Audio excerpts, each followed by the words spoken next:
నమస్తే, welcome to Ayushman భవ. మీరు క్యాన్సర్తో బాధపడుతున్నారా? బ్లడ్ క్యాన్సర్ లక్షణాలు ఎలా ఉంటాయి? Blood cancer, blood disease, bone marrow transplant treatment గురించి మాట్లాడేందుకు మనతో పాటు 10 టీవీ స్టూడియోలో ఉన్నారు Yashoda hospitals senior haematologist, haemato oncologist, BMT specialist doctor Ganesh Jaishwar గారు. వారిని అడిగి మరిన్ని సలహాలు, సూచనలు తెలుసుకుందాం. నమస్కారం డాక్టర్ గారు. నమస్కారం డాక్టర్ గారు, అసలు బ్లడ్ క్యాన్సర్ అంటే ఏంటి? సో బ్లడ్ క్యాన్సర్ అంటే రక్తం నుంచి ఉత్పత్తి అయ్యే క్యాన్సర్స్కి బ్లడ్ క్యాన్సర్ అని అంటాము.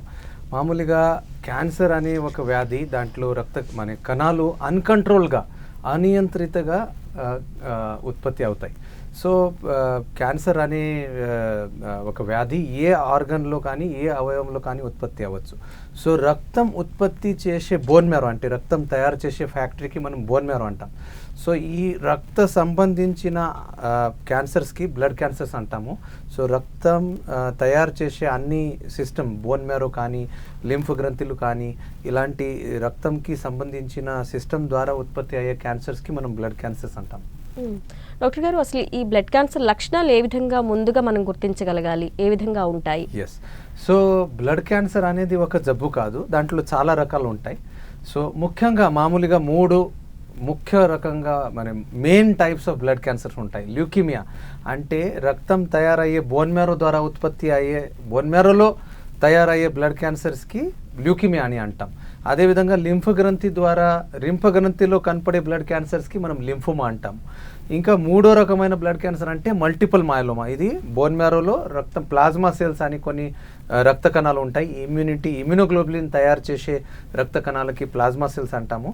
అంటే ఈ ప్లాజ్మా సెల్ ద్వారా తయారయ్యే బ్లడ్ క్యాన్సర్స్కి మల్టిపుల్ మయోలోమా అంటాం. సో బ్లడ్ క్యాన్సర్ అనేది చాలా రకాలు ఉంటాయి. ఈ ల్యూకీమియా, లింఫోమా, మయోలోమా ఇది ముఖ్యమైన 3 రకాలు. దీంట్లో ఇంకా చాలా రకాలు ఉంటాయి. యాక్యూట్ ల్యూకీమియా, క్రోనిక్ ల్యూకీమియా, లింఫోమాలో కూడా చాలా 100కి ఎక్కువ రకాల లింఫోమాస్ ఉంటాయి. సో ల్యూకీమియా అనే బ్లడ్ క్యాన్సర్ అంటే బోన్ మ్యారోలో ఉత్పత్తి అయ్యే బ్లడ్ క్యాన్సర్. సో బోన్ మ్యారోలో ఈ ల్యూకీమియా క్యాన్సర్ కణాలు చాలా పెరిగి బోన్ మ్యారో పని చేయటం బంద్ అవుతుంది. బోన్ మ్యారో లో రక్త కణాలు ఉత్పత్తి అయ్యటం తగ్గుతుంది. సో దానితో ల్యూకీమియా అని బ్లడ్ క్యాన్సర్లో కనపడే లక్షణాలు ఏమిటి అంటే హిమోగ్లోబిన్ పడిపోయి అల్సట, నీరసం, ఆయాసం, చాలా అలసిపోయినట్టు అనిపించటం, అలాంటి లక్షణాలు హిమోగ్లోబిన్ పడిపోయిన వల్ల కనపడచ్చు. అదేవిధంగా చాలా మళ్ళా జ్వరం రావటం, రకరకాల ఇన్ఫెక్షన్స్ రావటం, ఎంత యాంటీబయాటిక్స్ మందులు వాడినా కూడా మళ్ళా జ్వరం రావటం ఇమ్యూనిటీ తగ్గిన వల్ల. సో అదేవిధంగా ప్లేట్లెట్ అనే రక్త కణాలు పడిపోయి బ్లీడింగ్ లక్షణాలు, రైట్, శరీరంలో అన్ని చోట్ల చర్మంలో మచ్చలు, రెడ్ స్పాట్స్, బ్లాక్ స్పాట్స్, నోట్తో ముఖంతో బ్లీడింగ్ అవ్వటం, ఇలాంటి లక్షణాలు ఈ ప్లేట్లెట్ తగ్గిన వల్ల కనపడటం. సో ల్యూకీమియా అనే బ్లడ్ క్యాన్సర్స్కి బోన్ మ్యారో ఫెయిల్యూర్ లక్షణాలు ముఖ్యంగా కనపడతాయి. అదేవిధంగా లింఫోమా అనే బ్లడ్ క్యాన్సర్స్కి లింఫ్ గ్రంథులు ఉబ్బి అది మనం గడ్డల్లాగా మనకు కనపడతాయి. కంతిలో కానీ మెడ, అదేవిధంగా గ్రాయన్ రీజన్ కడుపు ఉబ్బిపోవటం, మన లివర్ స్ప్లీన్ పెరిగిన వల్ల ఉబ్బిన వల్ల కడుపు ఉబ్బిపోవటం, ఇలాంటి లక్షణాలు లింఫోమా అని బ్లడ్ క్యాన్సర్లో కనపడతాయి. అదేవిధంగా 3వ రకమైన బ్లడ్ క్యాన్సర్ మయోలోమా, దాంట్లో రక్తం తగ్గి నీరసం, అల్సట, అదేవిధంగా బోన్స్ నష్టం చేసే లక్షణాలు అంటే బోన్ పెయిన్, ఫ్రాక్చర్స్. అదేవిధంగా ఈ మల్టిపుల్ మయోలోమా అని బ్లడ్ క్యాన్సర్లో అబ్నార్మల్ ప్రోటీన్ ఇమ్యూనోగ్లోబులిన్ కిడ్నీకి బ్లాక్ చేసి కిడ్నీ ఫెయిల్ అయ్యే కూడా ఛాన్సుల లక్షణాలు కనపడచ్చు. డాక్టర్ గారు, మన బ్లడ్లో చాలా రకాలు ఉంటాయి కదా. సో ఈ బ్లడ్ ఈ క్యాన్సర్ ఏ రకం బ్లడ్ గ్రూప్కి వస్తుంది, దాని గురించి ఏమైనా కొంచెం వివరంగా చెప్తారా? సో ఇది చాలా important question. So blood group అనేది ఒక రెడ్ బ్లడ్ సెల్స్ పైన ఉన్న యాంటీజెన్స్తో మనం బ్లడ్ గ్రూప్ డిసైడ్ చేస్తాం. సో బ్లడ్ గ్రూప్కి బ్లడ్ క్యాన్సర్కి ఏం సంబంధం ఉండదు, రైట్. సో ఏ బ్లడ్ గ్రూప్ ఉన్న వాళ్ళకి కూడా బ్లడ్ క్యాన్సర్, అన్ని రకాల బ్లడ్ క్యాన్సర్స్ అన్ని బ్లడ్ గ్రూప్ ఉన్న జనాలకి, పేషెంట్స్కి రావచ్చు. సో బ్లడ్ గ్రూప్కి బ్లడ్ క్యాన్సర్కి ఎక్కువగా సంబంధం ఉండదు.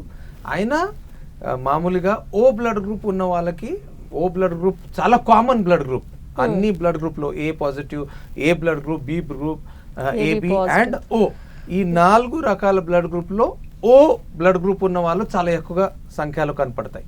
కాబట్టి ఓ బ్లడ్ గ్రూప్ చాలా కామన్ కాబట్టి బ్లడ్ క్యాన్సర్స్ కూడా ఓ బ్లడ్ గ్రూప్లో కామన్గా కనపడతాయి అని మనం అనుకుంటాము. కానీ బ్లడ్ గ్రూప్కి బ్లడ్ క్యాన్సర్కి ఎటువంటి డెఫినెట్ సంబంధం ఉండదు అండి. డాక్టర్ గారు, ఇప్పుడు బ్లడ్ క్యాన్సర్కి ఎటువంటి పరీక్షలు చేయించాలి? ఎస్. సో మామూలుగా ఈ లక్షణాలు ఉన్న జనాలు ఒక simple blood test, complete blood picture కానీ complete blood count. So CBC అనే ఒక చాలా చిన్న బ్లడ్ టెస్ట్ అన్ని చోట్ల అవైలబుల్ ఉంటుంది. మన తెలంగాణ రాష్ట్రంలో హైదరాబాద్లోనే కాకుండా పల్లెటూరులో కూడా చిన్న చిన్న ల్యాబ్లో కూడా ఈ సిబిపి అనే టెస్ట్ చాలా కామన్లీ అవైలబుల్ ఉంటుంది. అయితే సిబిపి అనే ఒక చిన్న టెస్ట్ ద్వారా రక్త కణాల్లో ఏమైనా మార్పు ఉందా, హిమోగ్లోబిన్ తగ్గిందా, తెల్ల రక్త కణాలు పెరిగాయా తగ్గాయా, ప్లేట్లెట్స్ కణాలు ఎక్కువగా తక్కువగా ఉండటం, అన్ని ఇన్ఫర్మేషన్ ఒక చిన్న బ్లడ్ టెస్ట్. దాని కాస్ట్ కూడా ఎక్కువగా ఉండదు, 300-400లో ఈ సింపుల్ బ్లడ్ టెస్ట్ చేసుకోవచ్చు. దాంట్లో ఏమైనా మార్పు ఉందా, ఈ బ్లడ్ టెస్ట్లో ఏమైనా లక్షణాలు ఉన్నాయా, ఇలాంటి లక్షణాలు ఉన్న పేషెంట్స్ ఒక సింపుల్ సిబిపి టెస్ట్ చేసుకొని దగ్గరలో ఉన్న మంచి ఎండి డాక్టర్ని చూపిస్తే దాంట్లో ఏమైనా మార్పులు ఉన్నాయా, దాంట్లో ఏమైనా తేడాగా ఉన్నా అది తెలుసుకొని అవసరం ఉంటే బ్లడ్ క్యాన్సర్ స్పెషలిస్ట్ అంటే హెమటాలజిస్ట్కి మనం కన్సల్ట్ చేసే అవసరం ఉంటే చేసుకోవచ్చు. డాక్టర్ గారు, ఇప్పుడు బ్లడ్లో అనేక రకాల ఇన్ఫెక్షన్స్ వస్తూ ఉంటాయి కదా, ఆ ఇన్ఫెక్షన్ క్యాన్సర్గా మారే అవకాశం ఏమైనా ఉందా? సో ఇన్ఫెక్షన్ అనేది చాలా కామన్. సో ప్రతి ఇన్ఫెక్షన్ బ్లడ్ క్యాన్సరే ఉండటం అని కామన్ కాదు. సో ఎవరికైతే ఇన్ఫెక్షన్స్ మళ్ళా రావటం, సో బ్లడ్ క్యాన్సర్లో ముఖ్యంగా ఏమవుతుంది అంటే మనిషి ఇమ్యూనిటీ, మన బాడీలో ఉన్న ఇమ్యూన్ సిస్టమ్ మన రక్తం ద్వారానే వస్తుంది. ఇమ్యూన్ సిస్టమ్ మన వైట్ బ్లడ్ సెల్స్, తెల్ల రక్త కణాలు మన బాడీలో ఉన్న సోల్జర్స్, ఇన్ఫెక్షన్ నుంచి మనకు కాపాడే సోల్జర్స్. సో ఎవరికైతే బ్లడ్ క్యాన్సర్ ఉండే ఛాన్సెస్ ఉంటాయి, వాళ్ళ ఇమ్యూనిటీ చాలా తగ్గిపోయి వాళ్ళకి మళ్ళా ఇన్ఫెక్షన్స్ రావటం, మళ్ళా జ్వరం రావటం, అలా లక్షణాలు చాలా కామన్లీ కనపడే లక్షణం అది. సో ప్రతి ఇన్ఫెక్షన్కి, ప్రతి జ్వరానికి బ్లడ్ క్యాన్సరే అని కారణం కాదు, దానికి 1000 ఎక్కువగా కారణాలు ఉన్నాయి. మామూలు ఇన్ఫెక్షన్స్ ఎవరికైనా రావచ్చు. కానీ ఎవరికైతే ఈ ఇన్ఫెక్షన్స్ మళ్ళా రావటం, జ్వరం మళ్ళా రావటం, ఎంత యాంటీబయాటిక్ ఎంత మందులు కోర్స్ వాడినా కూడా ఇన్ఫెక్షన్స్ మళ్ళా వస్తే వాళ్ళకి బ్లడ్ క్యాన్సర్ ఉందే సందేహం అనుకొని మనం సింపుల్ బ్లడ్ టెస్ట్ చేసుకొని ఉచితమైన మన కరెక్ట్ ఎండి డాక్టర్ కానీ బ్లడ్ స్పెషలిస్ట్ కానీ వాళ్ళకి కన్సల్ట్ చేస్తే ఇలాంటి లక్షణాలను మళ్ళా ఇన్ఫెక్షన్ వచ్చే జనాలు వాళ్ళకి బ్లడ్ క్యాన్సర్ సందేహం ఉండొచ్చా అది మనం కనుక్కోవచ్చు ఒక సింపుల్ సిబిపి టెస్ట్ ద్వారా. సిబిపి టెస్ట్లో ఏమైనా బ్లడ్ అబ్నార్మాలిటీ ఉంటే దానికి స్పెషలిస్ట్ డాక్టర్ గారు, blood specialist bone marrow test అంటే రక్తం ఉత్పత్తి అయ్యే జగ బోన్ మ్యారో. సో బోన్ మ్యారోలో ఉత్పత్తిలో ఏమైనా తేడా ఉందా, అక్కడ కణాలు చాలా అబ్నార్మల్గా మార్చారా, అక్కడ బ్లడ్ క్యాన్సర్ సందేహం ఉందా, అది కన్ఫర్మ్ చేయడానికి బోన్ మ్యారో టెస్ట్ కానీ ఛాతీ కడుపుది స్కానింగ్ కానీ అలాంటి లక్షణాలు ఉన్న పేషెంట్స్కి మనం ఫర్దర్గా టెస్ట్ అడ్వైజ్ చేసి దానికి ఉచితమైన పరిష్కారం మనం చేసుకోవచ్చు. డాక్టర్ గారు, అసలు బోన్ మ్యారో ట్రీట్మెంట్ అంటే ఏంటి, ఇది ఏ స్టేజ్లో పేషెంట్లకి చేస్తారు కొంచెం? సో ఇది చాలా important. So bone marrow transplant అంటే ఎముక మధ్య ప్రత్యారోపణం కానీ ఎముక మధ్య మార్పిడి, రైట్. సో బోన్ మ్యారో అనేది మన శరీరంలో రక్తం తయారు చేసే ఫ్యాక్టరీ, రైట్. సో బ్లడ్ క్యాన్సరే కాకుండా బ్లడ్ జబ్బులు ఉన్న అన్ని పేషెంట్స్కి ఎవరికైతే ప్రమాదమైన ప్రాణాంతకమైన బ్లడ్ జబ్బులు ఉన్నాయి, ఉదాహరణంగా అప్లాస్టిక్ అనీమియా అని, అప్లాస్టిక్ అనీమియా అంటే రక్తం ఉత్పత్తి అంతా పడిపోవటం అన్నమాట. సో అప్లాస్టిక్ అనీమియా కానీ ఇమ్యూనో డిఫిషియన్సీ జబ్బులు ఎవరికైతే పుట్టినప్పటి నుంచి కానీ తర్వాత కానీ ఇమ్యూనిటీ తగ్గిపోయి మళ్ళా రకరకాల ఇన్ఫెక్షన్స్, ప్రాణాంతకమైన ఇన్ఫెక్షన్స్ రావటం, ఇమ్యూనో డిఫిషియన్సీ జబ్బులు, జెనెటిక్ డిసార్డర్స్, అదేవిధంగా ఎర్ర రక్త కణాల జబ్బులు, థాలసీమియా, సికిల్ సెల్ అనీమియా. ముఖ్యంగా సికిల్ సెల్ అనీమియా మన తెలంగాణ రాష్ట్రంలో కొన్ని చోట్ల కొన్ని జగాలు చాలా ఎక్కువగా మాత్రలో కనపడతాయి. ఉదాహరణంగా కరీంనగర్, మంచిర్యాల, ఆదిలాబాద్ ఈ జగాలు ఈ ప్లేసెస్లో సికిల్ సెల్ అనీమియా ఉన్న పేషెంట్స్ ప్రమాణం చాలా ఎక్కువగా కనపడుతుంది. ఎందుకని సార్ ఆ ఏరియాలోనే? సో అక్కడ ట్రిబల్ పాపులేషన్ కానీ కొన్ని కమ్యూనిటీలో సికిల్ సెల్ అనీమియా అనే జబ్బు, ఎర్ర రక్త కణాల జబ్బు ఎక్కువగా మాత్రలో కనపడే అవకాశం ఉంటుంది. సో ఈ అన్ని బ్లడ్ జబ్బులకి ఈ అన్ని బ్లడ్ జబ్బులు, అదేవిధంగా బ్లడ్ క్యాన్సర్స్, ల్యూకిమియా, లింఫోమా, మైలోమా ఈ జబ్బులో రక్తం డిఫెక్టివ్గా తయారవుతుంది. క్యాన్సర్లో మార్చి బోన్ మ్యారో నార్మల్ రక్త కణాలు తయారు చేసే బదులు ఈ క్యాన్సర్ కణాలు ఎక్కువగా మాత్రలో ఉత్పత్తి చేస్తాయి. సో ఈ అన్ని జబ్బులో కామన్ ప్రాబ్లం ఏమిటి అంటే బోన్ మ్యారో రక్తం ఉత్పత్తి అయ్యే రక్తం ఉత్పత్తి చేసే ఫ్యాక్టరీ అది తప్పుగా కానీ డిఫెక్టివ్గా కానీ రక్త కణాలు తయారు చేస్తున్నాయి. బ్లడ్ క్యాన్సర్ ఉండొచ్చు, బ్లడ్ జబ్బులు, ప్రాణాంతకమైన బ్లడ్ జబ్బులు ఉండొచ్చు. సో ఇలాంటి జబ్బులో ఈ దూషితమైన బోన్ మ్యారోని హైడోస్ కీమోథెరపీ ద్వారా మొత్తం నష్టం చేయటం జరుగుతుంది. సో బోన్ మ్యారోలో ఈ డిఫెక్టివ్ కానీ తేడాగా తయారయ్యే రక్త కణాలు అన్ని మొత్తం స్టెమ్ సెల్స్, రక్తం తయారు చేసే మదర్ సెల్స్, దాన్ని మొత్తం మనం హైడోస్ కీమోథెరపీ ద్వారా నష్టం చేస్తాము. అలా నష్టం చేశాక బోన్ మ్యారో ఎంటీ అయిపోతుంది. సో ఈ ఎంటీ బోన్ మ్యారోలో జీన్ మ్యాచ్, హెచ్ఎల్ఏ అని జీన్ మ్యాచ్, ఫుల్ మ్యాచ్ అయినా హాఫ్ మ్యాచ్ అయినా జీన్ మ్యాచ్ డోనర్స్ కానీ కొన్ని జబ్బుల సొంత స్టెమ్ సెల్స్ ద్వారా కూడా మనం బోన్ మ్యారో ట్రాన్స్ప్లాంట్ చేయొచ్చు. దానికి ఆటోలాగస్ ట్రాన్స్ప్లాంట్ అంటారు. ముఖ్యంగా మల్టిపుల్ మైలోమా, లింఫోమా ఈ జబ్బులు సొంత స్టెమ్ సెల్స్ ద్వారా ఈ దూషితమైన బోన్ మ్యారో నష్టం చేసి fresh stem cells, gene match donor ఉండొచ్చు కానీ సొంత స్టెమ్ సెల్స్ ముందు కలెక్ట్ చేసి ఫ్రీజ్ చేసి తర్వాత అదే స్టెమ్ సెల్ ద్వారా హెల్దీ కొత్త బ్లడ్ సిస్టమ్ తయారు చేయటం, ఈ అన్ని ప్రాసెస్కి బోన్ మ్యారో మార్పిడి, బోన్ మ్యారో ట్రాన్స్ప్లాంట్ అంటాం. సో ముఖ్యంగా ఈ బోన్ మ్యారో మార్పిడి, బోన్ మ్యారో ట్రాన్స్ప్లాంట్ అత్యాధునికమైన చికిత్సా పద్ధతి. రకరకాల బ్లడ్ జబ్బులకి, ప్రాణాంతకమైన బ్లడ్ జబ్బులు, బ్లడ్ క్యాన్సర్స్కి దానికి కంప్లీట్ క్యూర్ చేసే బెస్ట్ ట్రీట్మెంట్ చికిత్సా పద్ధతి. సో ఈ బోన్ మ్యారో ట్రాన్స్ప్లాంట్ ద్వారా బ్లడ్ క్యాన్సర్స్కి, ముఖ్యంగా ల్యూకేమియాకి దాదాపు 80% మనం cure rate, complete cure rate మనం ఎక్స్పెక్ట్ చేసుకోవచ్చు. అదేవిధంగా లింఫోమా అని బ్లడ్ క్యాన్సర్లో దాదాపు 90% complete success rate, complete cure rate, permanent పరిష్కారం మనం ఎక్స్పెక్ట్ చేసుకోవచ్చు. అప్లాస్టిక్ అనీమియా, ఇది ప్రాణాంతకమైన బ్లడ్ జబ్బు, రక్త కణాలు ఉత్పత్తి మొత్తం పడిపోవటం. దీంట్లో దాదాపు 90 to 95% మన సక్సెస్ రేట్ కానీ క్యూర్ రేట్ మనం ఎక్స్పెక్ట్ చేయొచ్చు. మల్టిపుల్ మైలోమా బ్లడ్ జబ్బు, ఈ బ్లడ్ క్యాన్సర్కి ఈ ఆటోలాగస్ సొంత స్టెమ్ సెల్ ద్వారా బోన్ మ్యారో ట్రాన్స్ప్లాంట్ చేస్తే దాదాపు 6 to 8 years కంప్లీట్ కంట్రోల్ చేసే ప్రయత్నం ఈ బోన్ మ్యారో ట్రాన్స్ప్లాంట్ ద్వారా మనం ఎక్స్పెక్ట్ చేస్తాం. సార్, చాలా మంది అడుగుతారు క్యూర్ రేట్ ఎంత ఉంది, అసలు క్యూర్ అంటే ఏంటి, దీన్ని ఏ విధంగా పరిగణించాలి? ఎస్, సో ఇది చాలా ఇంపార్టెంట్ క్వశ్చన్. సో క్యూర్ అనేది బ్లడ్ క్యాన్సర్ శాస్త్రంలో ఈ బ్లడ్ క్యాన్సర్ నుంచి పూర్తిగా పరిష్కారం చేసి 5 సంవత్సరం క్యాన్సర్ తిరిగి రాకుండా లైఫ్ ఉండటం, దానికి క్యూర్ అంటారు. సో 5 years ఈ జబ్బు కంప్లీట్ పరిష్కారం అయి తిరిగి రాకుండా బతకటం, దానికి కంప్లీట్ క్యూర్ క్యాన్సర్ శాస్త్రంలో అంటాం. అదేవిధంగా బ్లడ్ జబ్బులు, right, aplastic anaemia, thalassaemia, sickle cell anaemia, immuno deficiency disorder, genetic disorder, దీంట్లో కూడా ఈ ప్రాబ్లమ్స్ రాకుండా ఈ బ్లడ్ జబ్బు నుంచి పూర్తిగా పరిష్కారం బోన్ మ్యారో ట్రాన్స్ప్లాంట్ ద్వారా కొత్త బ్లడ్ సిస్టమ్ తయారు చేసి దాని ఆ పాత బ్లడ్ జబ్బుకి పూర్తిగా పరిష్కారం చేయటం, దానికి కంప్లీట్ క్యూర్ అంటాం.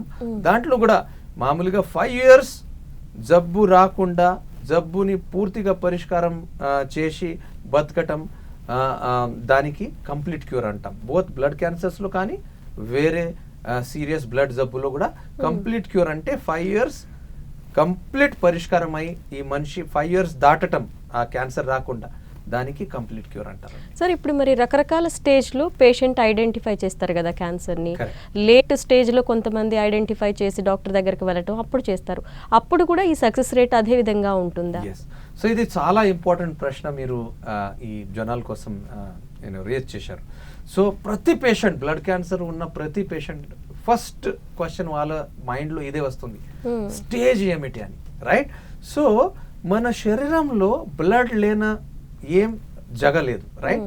సో బ్లడ్ లేన ప్లేస్ లేదు, బ్లడ్ లేకపోతే మన శరీరంలో ఉన్న మన సెల్స్ బతకలేరు. సో బ్లడ్ క్యాన్సర్లో అండ్ వేరే క్యాన్సర్లు, ఉదాహరణంగా liver cancer, lung cancer, so ఆ అవయవం నుంచి బయటపడి ఆ క్యాన్సర్ వేరే అవయవంకి వెళ్తే దానికి అడ్వాన్స్ స్టేజ్ అని మనం అంటాం. కానీ మనం ఆలోచించే ఒక మంచి విషయం ఏమిటి అంటే, బ్లడ్ క్యాన్సర్ అంటే బ్లడ్ నుంచి ఉత్పత్తి అయ్యే క్యాన్సర్. సో ఆ బ్లడ్ క్యాన్సర్ ఫస్ట్ నుంచే అన్ని చోట్ల ఉంటుంది, రైట్? సో బ్లడ్ క్యాన్సర్స్లో స్టేజెస్ ఉండవు, కానీ బ్లడ్ క్యాన్సర్స్లో కొన్ని జెనెటిక్ మార్పులు, కొన్ని ఇంపార్టెంట్ మాలిక్యులర్ టెస్ట్లు, అవి అన్నీ చూసి మనం ఈ క్యాన్సర్ పూర్తిగా క్యూర్ అయ్యే అవకాశం ఎంత ఉంటుంది ఆ టెస్ట్ ద్వారా మనకు తెలుస్తుంది.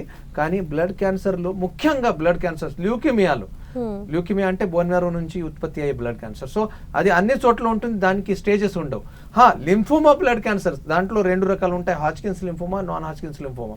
సో ఈ లింఫోమాలో స్టేజెస్ ఉండొచ్చు, లింఫో గ్రంథులు ఛాతీలో, కడుపులో ఎక్కడెక్కడ ఉబ్బాయి, తర్వాత బోన్ మ్యారో అని ఇన్వాల్వ్ ఉందా లేదా, దాని ద్వారా స్టేజెస్ ఉంటాయి. కానీ మామూలు క్యాన్సర్ కింద బ్లడ్ క్యాన్సర్స్లో స్టేజెస్ని బట్టి ప్రోగ్నోసిస్ కానీ దాని క్యూర్ అయ్యే ప్రమాణం ఎక్కువగా మార్పు ఉండదు.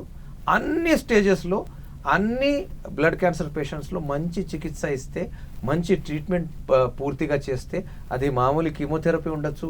కీమోథెరపీ తర్వాత కొన్ని బ్లడ్ క్యాన్సర్స్కి బోన్ మ్యారో మార్పిడి, బోన్ మ్యారో ట్రాన్స్ప్లాంట్ చాలా అవసరం. క్యూర్ అయ్యే అవకాశం 80 to 90% మొత్తం బ్లడ్ క్యాన్సర్స్లో ఉంటాయి. దాంట్లో స్టేజెస్ని సంబంధించి స్టేజెస్ గురించి మనం భయపడాల్సిన అవసరం లేదు. స్టేజెస్ అనేది వేరే క్యాన్సర్ లాగా బ్లడ్ క్యాన్సర్లో ఎక్కువగా మాత్రలో పనికిరావు. డాక్టర్ గారు, ఇప్పుడు జెనెటిక్గా కొన్ని డిసీజెస్ వచ్చే అవకాశం ఉంటుంది కదా సార్, ఆ విధంగా కూడా బ్లడ్ క్యాన్సర్ వచ్చే అవకాశం ఉందా? కరెక్ట్. సో ఇది చాలా ఇంపార్టెంట్. సో మామూలుగా కొన్ని బ్లడ్ జబ్బులు వంశపారంపర్యంగా వచ్చే అవకాశాలు ఉంటాయి, రైట్? సో మేనరికం ఉన్న ఫ్యామిలీస్లో, అమ్మ నాన్నలో మేనరికం మ్యారేజ్ అయిన వాళ్ళకి కొన్ని పుట్టినప్పుడు నుంచి బ్లడ్ జబ్బులు, బ్లడ్ క్యాన్సర్స్ కావు, బ్లడ్ జబ్బులు ఎక్కువగా మాత్రలో వచ్చే అవకాశాలు ఉంటాయి. ఉదాహరణంగా inherited bone marrow failure syndromes, పుట్టినప్పుడు నుంచి బోన్ మ్యారో ఫెయిల్యూర్ అయ్యే కొన్ని ఫ్యాంకోనిస్ అనీమియా, ఇలాంటి కొన్ని పుట్టినప్పుడు నుంచి వచ్చే బ్లడ్ జబ్బులు ఉంటాయి. ఈ బ్లడ్ జబ్బు ఉన్న పిల్లలకి బ్లడ్ క్యాన్సర్ ఎక్కువగా మాత్రలో అయ్యే ఛాన్సెస్ ఉంటాయి. సో అదేవిధంగా మేనరికం ఉన్న వాళ్ళు కానీ కొన్ని సొసైటీలో సికల్ సెల్ అనీమియా ఎక్కువగా మాత్రలో కొన్ని పర్టికులర్ సొసైటీలో కొన్ని ట్రైబ్స్లో కానీ కొన్ని కమ్యూనిటీస్లో ఎక్కువగా మాత్రలు వచ్చే అవకాశాలు ఉంటాయి. అదేవిధంగా కొన్ని ఇమ్యూనోడిఫిషియన్సీ డిసార్డర్, జెనెటిక్ జబ్బులు కొన్ని కొన్ని ఫ్యామిలీస్ ఎక్కువగా మాత్రలో వచ్చే అవకాశాలు ఉంటాయి. సో వీళ్ళకి మామూలు జనాల కింద బ్లడ్ క్యాన్సర్ ఎక్కువగా మాత్రలో వచ్చే అవకాశాలు ఉంటాయి. కానీ మామూలుగా బ్లడ్ క్యాన్సర్ జెనెటిక్ ఉండదు. బ్లడ్ క్యాన్సర్ అనేది పుట్టినప్పుడు నుంచి కానీ జెనెటిక్ కానీ వంశపారంపర్యంగా కానీ బ్లడ్ క్యాన్సర్స్ ఉండదు. కానీ కొన్ని బ్లడ్ జబ్బులో బ్లడ్ క్యాన్సర్ ఎక్కువగా మాత్రలో పరివర్తన అయ్యే ఛాన్సెస్ ఉంటాయి. సో ఈ కమ్యూనిటీలో, ఈ సొసైటీలో స్క్రీనింగ్ చేసి మనం దాని గురించి జాగ్రత్తగా ఉండి కేర్ఫుల్గా ఉండే అవకాశం ఉండొచ్చు. డాక్టర్ గారు, ఇప్పుడు మనకి పెద్దవాళ్ళల్లో అనుకోండి, తరచూ జ్వరం వస్తుందనో లేకపోతే నీరసంగా ఉందనో మనం ఐడెంటిఫై చేస్తాము, చెప్పుకోగలుగుతాం. బట్ చిన్న పిల్లల్లో కూడా వచ్చే అవకాశం ఉంది అంటారు కదా, మరి పిల్లల్లో ఐడెంటిఫై ఎలా చేయాలి? సో ఇది చాలా ఇంకా ముఖ్యమైన విషయం. సో పిల్లల్లో ముఖ్యంగా చిన్న పిల్లలు 10 years 15 years కింద ఉన్న పిల్లల్లో, సో మామూలుగా బ్లడ్ క్యాన్సర్స్ అనేది అన్ని క్యాన్సర్స్లో ఓన్లీ 10% భాగం మాత్రమే. కానీ పిల్లల్లో అన్ని క్యాన్సర్స్లో 25% బ్లడ్ క్యాన్సర్స్ ఉండొచ్చు. అన్ని పిల్లల్లో వచ్చే క్యాన్సర్స్లో 4 క్యాన్సర్లో 1 క్యాన్సర్ బ్లడ్ క్యాన్సర్ ఉండొచ్చు. సో దాంట్లో కూడా పిల్లల్లో ALL, అక్యూట్ లింఫోబ్లాస్టిక్ ల్యూకిమియా చాలా కామన్. సో అన్ని బ్లడ్ క్యాన్సర్స్లో దాదాపు 4 బ్లడ్ క్యాన్సర్స్లో 3 బ్లడ్ క్యాన్సర్స్ ALL అని ఉండొచ్చు. 75% అక్యూట్ లింఫోబ్లాస్టిక్ ల్యూకిమియా. సో ఇలా బ్లడ్ క్యాన్సర్ వచ్చే పిల్లలకి ఈ నీరసం, అల్సట, బ్లీడింగ్ లక్షణాలు, అదేవిధంగా బోన్ పెయిన్స్, ఈ క్యాన్సర్ కణాలు బోన్స్లో, బోన్ మ్యారోలో పెరిగి బోన్ పెయిన్స్, అదేవిధంగా వాళ్ళకి కడుపు ఉబ్బటం, లివర్, స్ప్లీన్, పిల్లం పెరిగి కడుపు ఉబ్బిపోవటం, లింఫ్ గ్రంథిలో ఉబ్బటం, ఇలాంటి లక్షణాలు పిల్లలు ఉన్న ALL బ్లడ్ క్యాన్సర్లు ముఖ్యంగా మనకు మామూలుగా కనపడతాయి. కానీ ఈ పిల్లల్లో ఇలాంటి లక్షణాలు ఉన్న మళ్ళా జ్వరం రావటం, గ్రోత్ ఇంపైర్మెంట్, బరువు పెరగకపోవటం, బరువు తగ్గిపోవటం, చెమటలు రావటం, ఇలా ఉన్న అల్సట, నీరసం ఇలాంటి లక్షణాలు ఉన్న పిల్లలకి సింపుల్ CBP అని బ్లడ్ టెస్ట్ ద్వారా బ్లడ్ క్యాన్సర్ సందేహం ఉందా లేదా మనం కనుక్కోవచ్చు. అలా సందేహం ఉన్న వాళ్ళకి బోన్ మ్యారో పరీక్ష ద్వారా ఈ బ్లడ్ క్యాన్సర్స్ ఉన్నాయా లేదా మనం కనుక్కోవచ్చు. ముఖ్యమైన విషయం ఏమని ఈ పిల్లలు అంటే ఈ ALLకి చాలా మంచి క్యూర్ రేట్ ఉంది. ఓన్లీ కీమోథెరపీ ద్వారా పిల్లల్లో వచ్చే ALL బ్లడ్ క్యాన్సర్లో దాదాపు 90% complete cure rate, complete permanent పరిష్కారం మనం ఎక్స్పెక్ట్ చేయొచ్చు. డాక్టర్ గారు, ఒకప్పుడు కేసుల సంఖ్య తక్కువగా ఉండేది, బట్ ఇప్పుడు క్యాన్సర్ కేసుల సంఖ్య పెరుగుతూ ఉంది. అంటే జీవనశైలిలో మార్పుల వల్ల అంటారా? ఎస్. సో అన్ని క్యాన్సర్ ఇన్సిడెంట్స్, అన్ని క్యాన్సర్ సంఖ్య అన్ని చోట్ల ఆల్ ఓవర్ ద వరల్డ్, అదేవిధంగా మన భారత రాష్ట్రంలో కూడా అన్ని క్యాన్సర్ ఇన్సిడెంట్స్ సంఖ్య పెరుగుతుంది. దానికి చాలా కారణాలు ఉన్నాయి. ఒకటి, మనం more and more cancers correct diagnose చేయగలుగుతున్నాం.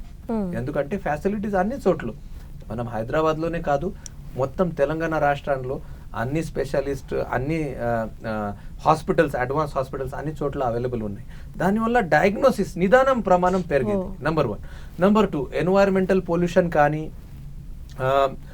మోడర్న్ సివిలైజేషన్, ఈ దాని ఒక కర్స్ కానీ, దాని ఒక సైడ్ ఎఫెక్ట్ కానీ, అన్ని క్యాన్సర్ ప్రమాణం కూడా పెరుగుతుంది. అదేవిధంగా బ్లడ్ క్యాన్సర్ ప్రమాణం కూడా ఎక్కువగా మాత్రలో పెరుగుతుంది. రైట్, నేను గత 12 years నుంచి హైదరాబాద్లో యశోద హాస్పిటల్ సోమాజిగూడలో హిమాటలాజిస్ట్గా పనిచేస్తున్నాను. సో డెఫినెట్లీ క్యాన్సర్ ఇన్సిడెన్స్ ప్రమాణం సంఖ్య మన రాష్ట్రంలో కూడా చాలా ఎక్కువగా మాత్రలో పెరుగుతుంది. అన్ని క్యాన్సర్లో బ్లడ్ క్యాన్సర్ రిస్క్ కానీ, బ్లడ్ క్యాన్సర్తో అయ్యే లైఫ్ రిస్క్ కానీ కూడా ఎక్కువగా మాత్రలో కనపడుతుంది. ఉదాహరణగా మామూలుగా 10 persons per lakh, 1,00,000 పాపులేషన్లో 10 నుంచి 15 జనాలకి ఈ బ్లడ్ క్యాన్సర్ ఉత్పత్తి అయ్యే ఛాన్సెస్ ఉంది. అంత ఎక్కువగా మాత్రలో బ్లడ్ క్యాన్సర్ ఇన్సిడెన్స్ మన అన్ని చోట్ల ఉంది. ఆ ఇన్సిడెన్స్ కూడా ఇయర్ బై ఇయర్ ఎక్కువగా మాత్రలో పెరుగుతుంది. దానికి చాలా కారణాలు ఉంటాయి. ఫుడ్ హ్యాబిట్స్ కానీ, ఎన్వైరన్మెంటల్ పొల్యూషన్ కానీ, ఎక్స్పోజర్, స్ట్రెస్ఫుల్ లైఫ్ స్టైల్ కానీ, ఈ అన్ని కారణం వల్ల బ్లడ్ క్యాన్సర్ ఇన్సిడెన్స్ పెరుగుతుంది. అదేవిధంగా మనం ఎక్కువగా మాత్రలో నిదానం, డయాగ్నోసిస్, పరిష్కారం ఎక్కువగా మాత్రలో చేసిన వల్ల ఈ బ్లడ్ క్యాన్సర్ ప్రమాణం పెరిగే అవకాశం ఉంది. డాక్టర్ గారు, ఇప్పుడు లేటెస్ట్ ట్రీట్మెంట్ వచ్చేసి బోన్ మ్యారో ట్రీట్మెంట్ అన్నారు కదా, ఇది హైదరాబాద్లో ఎక్కడ అందుబాటులో ఉంది? సో మన యశోద హాస్పిటల్ సోమాజిగూడలో గత 10 సంవత్సరం నుంచి ఈ అత్యాధునికమైన అన్ని రకాల బ్లడ్ క్యాన్సర్ ట్రీట్మెంట్స్ అవైలబుల్ ఉన్నాయి. ఆ బ్లడ్ క్యాన్సర్ కీమోథెరపీతో సహా bone marrow transplant, bone marrow మార్పిడి కూడా గత 8 years నుంచి యశోద హాస్పిటల్ సోమాజిగూడలో అవైలబుల్ ఉంది. ఇప్పటి వరకు మనం దాదాపు 300 పైన bone marrow transplant Yashoda hospital సోమాజిగూడలో చేశాము. దాంట్లో చిన్న పిల్లలు 9 months పాప నుంచి 72 years అడ్వాన్స్డ్ ఏజ్ ఉన్న పెద్దవాళ్ళకు కూడా మనం బోన్ మ్యారో ట్రాన్స్ప్లాంట్ సక్సెస్ఫుల్గా చేశాము. కొన్ని యూనిక్ అచీవ్మెంట్స్ యశోద హాస్పిటల్ సోమాజిగూడలో మనం చేశాము.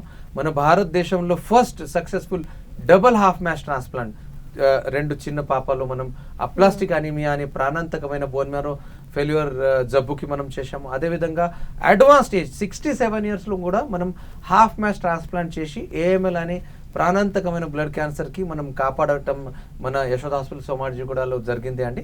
సో ఇలాంటి అత్యాధునికమైన చికిత్సా పద్ధతులు అవైలబుల్ ఉన్నాయి. కొత్త ట్రీట్మెంట్స్ కూడా ఎక్కువగా మాత్రలో మన రాష్ట్రంలో, మన హైదరాబాద్ షహరంలో, మన యశోద హాస్పిటల్లో అవైలబుల్ ఉంటాయి. ఇమ్యూనోథెరపీ అంటే క్యాన్సర్ పైన, ముఖ్యంగా బ్లడ్ క్యాన్సర్ పైన సర్జికల్ స్ట్రైక్. రైట్, ఇమ్యూనోథెరపీ అంటే ఎగ్జాక్ట్లీ సర్జికల్ స్ట్రైక్.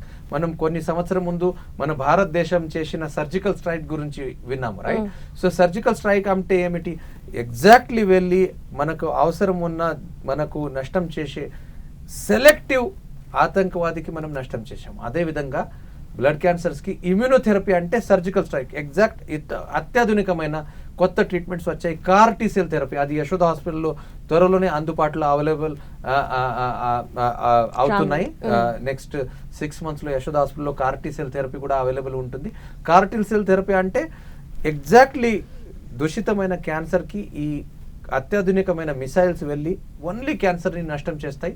మిగతా బాడీ అవయానికి ఎటువంటి ప్రమాదం, హార్మ్ చేయకుండా పనిచేసే ట్రీట్మెంట్స్కి ఇమ్యూనోథెరపీ, CAR T-cell థెరపీ మన దగ్గర అవైలబుల్ ఉన్నాయి. ఈ అన్ని అత్యాధునికమైన చికిత్సా పద్ధతిలో మన భారత రాష్ట్రంలో, మన తెలంగాణ రాష్ట్రంలో, మన యశోద హాస్పిటల్లో అవైలబుల్ ఉన్నాయి. దానికి ఒక ఉదాహరణగా చెప్పాలంటే, మామూలుగా Covid pandemic, right, Covid cases చాలా పెరిగాయి. గత 2.5 years నుంచి మనం వింటున్నాము, చూస్తున్నాము. చాలా జనాలకి COVID-19 వైరల్ ఇన్ఫెక్షన్ అయింది. చాలా జనాలు దీంతో ప్రాణాలతో కూడా ప్రమాదం జరిగాయి కొందరికి. కానీ ఇప్పుడు కోవిడ్ వ్యాక్సిన్, మామూలుగా ఒక వైరల్ వ్యాక్సిన్ 10 to 15 yearsలో తయారయ్యే కోవిడ్ వ్యాక్సిన్ మనం 9 monthsలో ఎఫెక్టివ్గా మన దేశంలో తయారు చేశాం. అదే విధంగా కొత్త అత్యాధునికమైన క్యాన్సర్ చికిత్సలు మన రాష్ట్రంలో, మన దేశంలో, మన యశోద హాస్పిటల్లో అవైలబుల్ ఉన్నాయి. దీని ద్వారా 80 to 90% అన్ని బ్లడ్ క్యాన్సర్స్, బ్లడ్ జబ్బుకి మనం పరిష్కారం ఎక్స్పెక్ట్ చేసుకోవచ్చు. రైట్ డాక్టర్ గారు, నిజంగా అసలు బ్లడ్ క్యాన్సర్ లక్షణాల గురించి, ట్రీట్మెంట్ గురించి, అత్యాధునిక చికిత్సల గురించి చాలా చక్కగా వివరించి చెప్పినందుకు ధన్యవాదాలండి. Thank you so much. ఇది ఇవాల్టి ఆయుష్మాన్ భవ. నమస్తే.